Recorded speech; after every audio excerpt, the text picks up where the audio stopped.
जी। तो आज हम एक बड़े दिलचस्प विचार पर गौर करेंगे जी। कि हार में भी जीत कैसे छिपी हो सकती है।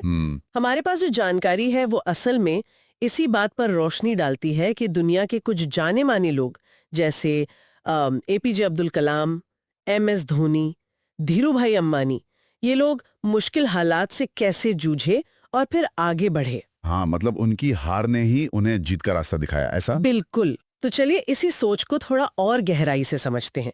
इसमें ना असल जिंदगी की छोटी छोटी कहानियां हैं, काफी असरदार तरीके से बताया गया है। हाँ, और देखिए इसमें जो एक खास बात है, वो ये कि असफलता को अक्सर लोग मान लेते हैं कि बस सब खत्म। हाँ, end of the road type. Exactly. जबकि ये जो सोर्स है, ये इसे एक सीखने का, मतलब आगे बढ़ने का एक पड़ाव मानता है। ये असल में हिम्मत न हारने और लगातार कोशिश करते रहने के बारे में है। सही। जैसे वो कलाम साहब का उदाहरण लें, उनका जो शुरुआती SLV-3 रॉकेट लॉन्च था, वो फेल हो गया था। हाँ, बिल्कुल। और उस विफलता के बाद वो रुके नहीं, यही बात है। इसमें बताया गया है कि कैसे उन्होंने और उनकी टीम ने उस फेलियर को बहुत गहराई से एनालाइज किया।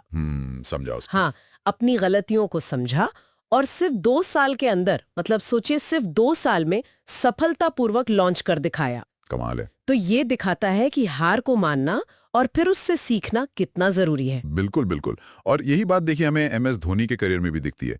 कई बार टीम हारी, है ना? हाँ, बिल्कुल। उन पर सवाल उठे, कप्तानी पर, हाँ, खेलने के तरीके पर। हाँ, तो सोर्स इसी बात पर जोर देता है कि कैसे वो आलोचनाओं के बीच भी एकदम शांत बने रहे और अपनी जो प्रक्रिया थी, जो प्रोसेस था, उस पर फोकस रखा। हाँ। नतीजा चाहे जो भी हो, उन्होंने अपनी स्ट्रैटेजी और अपने खेल पर भरोसा बनाए रखा। ये तो मतलब गजब की मानसिक दृढ़ता है। हार के दबाव में बिखरने के बजाय उसे अगले मैच की तैयारी का एक हिस्सा बना लेना। अच्छा, और धीरूभाई अंबानी? उनकी कहानी तो खैर यही। संघर्ष और दृढ़ता का दूसरा नाम ही है। हाँ, बिल्कुल। उनके शुरुआती दिनों का जिक्र है इसमें। हाँ, है। उनकी जो शुरुआती बिजनेस के दिन थे, उनकी चुनौतियों का ब्यौरा है। कैसे उन्हें कई बार ना सुनना पड़ा, रिसोर्सेज की कमी झेली और जो पहले से मार्केट में बड़े खिलाड़ी थे, उनसे मुकाबला करना पड़ा। लेकिन हर बाधा के बाद उन्होंने कोई न कोई नया रास्ता खोजा। अच्छा। उनकी कहानी तो इस बात का सबूत है कि कैसे कम साधनों के बावजूद एक मजबूत इरादा और लगातार मेहनत आपको सफल बना सकती है। हार उनके लिए रुकावट नहीं थी, बल्कि वो एक ट्रिगर बनी कुछ नया सोचने के लिए। तो इन सभी उदाहरणों से एक पैटर्न सा दिखता है ना? हाँ, जैसे कलाम साहब का तकनीक में नया रास्ता खोजना, हाँ, धोनी का दबाव में शांत रहना। जी। अंबानी का हर ना के बाद भी आगे बढ़ते जाना, ये सब यही दिखाते हैं कि हार फाइनल नहीं है। शायद यही वो छिपी हुई जीत है जिसकी हम बात कर रहे थे, हार से सीखने और ज्यादा मजबूत बनने की क्षमता। और देखिए यहाँ दिलचस्प बात यह है कि ये सिर्फ इन बड़े नामों की कहानी नहीं है। अच्छा। हाँ, इसका इशारा हर उस व्यक्ति की तरफ है जो किसी भी चुनौती का सामना कर रहा है, चाहे छोटी हो या बड़ी। ये एक माइंडसेट बनाने की बात है कि मुश्किलों को रुकावट नहीं, बल्कि आगे बढ़ने और खुद को बेहतर बनाने के मौके के तौर पर देखो।